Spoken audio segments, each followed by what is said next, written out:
ubhuti laphana ulokhusana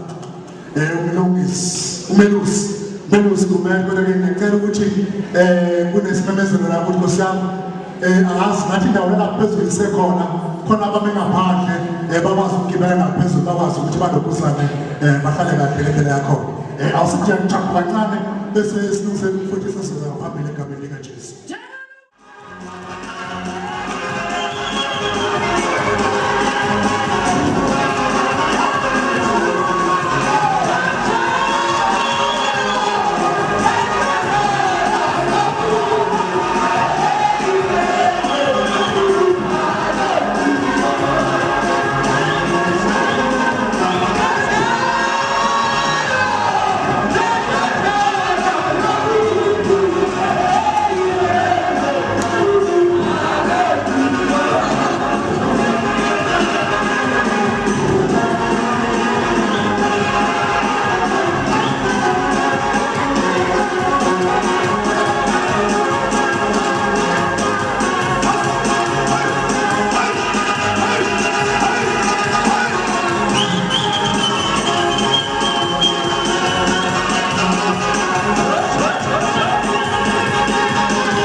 khona nto fanele ngale inyusa ngithi wenzilizulu kanye nomhlaba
management yomkhondo FM.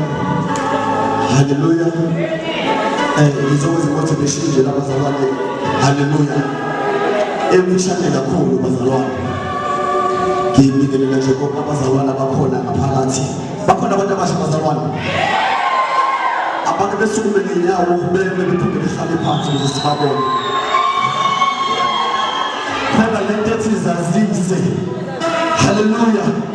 Bakhona abakule ndawo. Abantu besukume ngenyawo bephinde behlale phansi ngesibabona.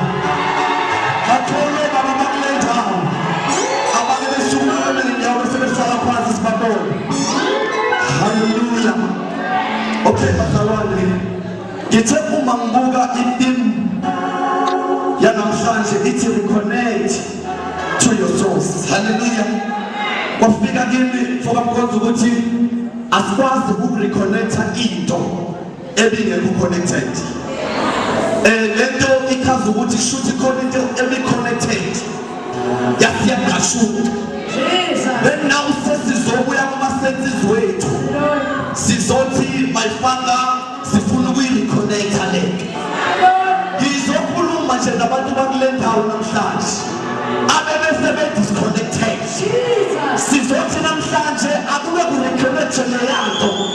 Elahlekile le yanto yalahleka empilweni yakho. Ngithema ngifunda iBhayibheli lami ke lithi apart from God there is no life. Hallelujah. Ngaphandle kaNkulunkulu impilo ayikho. Weba awubekela umuzika mama ongathandazi ongenalo ithemba. Yazi ukudaba kusekudabelana na 5 years. Bembe big ufanele uyenze ukuze impilo yasekhaya ibuyele empilweni yasekhaya. Ukuthi reconnect yourself with God. Hallelujah.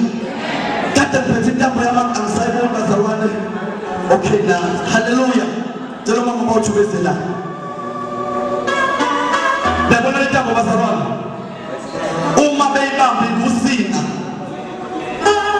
Uma beyibambile kusemusina. Uma bengathiwa intambo kagesi lemvuka mkonzo. Ngabe uyahamba ugesi usuke ngala uze ngala. Uhanjiswa yini ugesi because ladies are connected. Lalela mfuna ukuthini? Futhi sinabantu abangasaphumelele empilweni zabo. Into abengaphumeleli ukuthi kune disconnection. Phakathi kwabo noNkulunkulu oyisource yabo. Sinekina yabantu abadisconnected kuNkulunkulu kangaba kuba kuyathandazwa kube ngathi abaphumeleli. Kube ngathi imthandazo yabo ayifiki kuNkulunkulu. Ithini lento ithethe ukuthi umthandazo wakho awukwazi ukufika kuNkulunkulu because you are disconnected. Then namhlanje the team lekile ndawo ithi let us reconnect. After we not always connect, what was the reconnector? Oh, God, what is the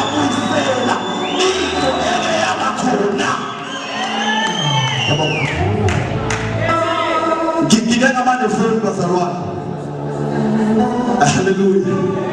Uma nginesim card ka MTN ngisho ngaba nenkinga engakanani ngino Vodacom about 10 but ababa Vodacom abakwazi ukulungisela inkinga ka MTN.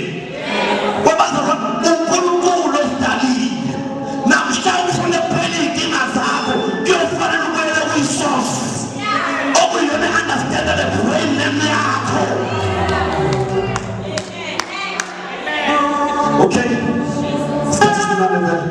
you know what? Kuna abantu abakuphumeleli baba. Ikhona lento kuthiwa amakesi. Kuthiwa mina ngoba ngiyengoka Gumede.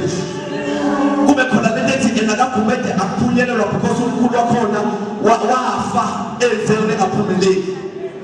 But izothi asike sireconnect. Asike sikhohle omkhulu abayihamba indima yabo bayiqede. But now you build your own leaders.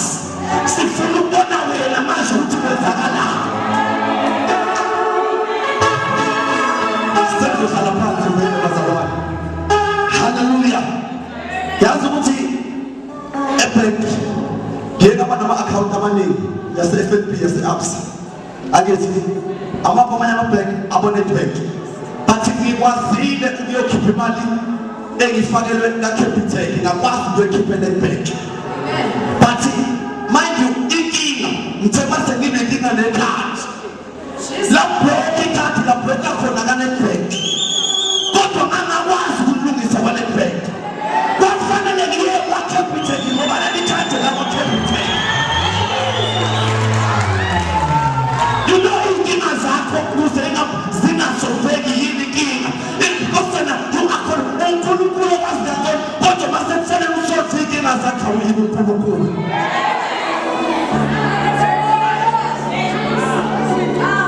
Sinabantu abablesswa kwenye indawo bayobonga kwenye indawo bathi na motivation bazalwane.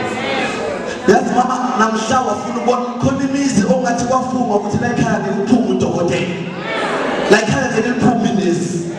But I want to tell you ukuthi mhla connect impilo yakho with the source enkulunkulu uyona yonke yafa yavuka. Reconnect indlela ibuzwa kwabaphambili kuthiwa inkosi semathuneni asireconnect bazalwane. But bakulenda basike sireconnect sike sibone ukuthi uNkulunkulu ngeke ezesizweni yini. Sehlala phansi but angikwazi ukukunika motivation engenalizwi. Because umfundisi wami angimotivate umuntu ukuthi ehambe yodla isono. Kodwa ngimotivate ukuthi nesono esiyeke. Okay bazalwane sekuhlala phansi ngebele. Uma uzofunda incwadi kaJoshua 1 verse 5 uthi akuyi kubakho umuntu ongengaphambi kwakho zonke insuku zokuhamba kwakho njengalokho nganginaye uMose kanjalo uyakuba nawe. Angekuyeka angekukushiya. The promise uNkulunkulu asitshela yona thina.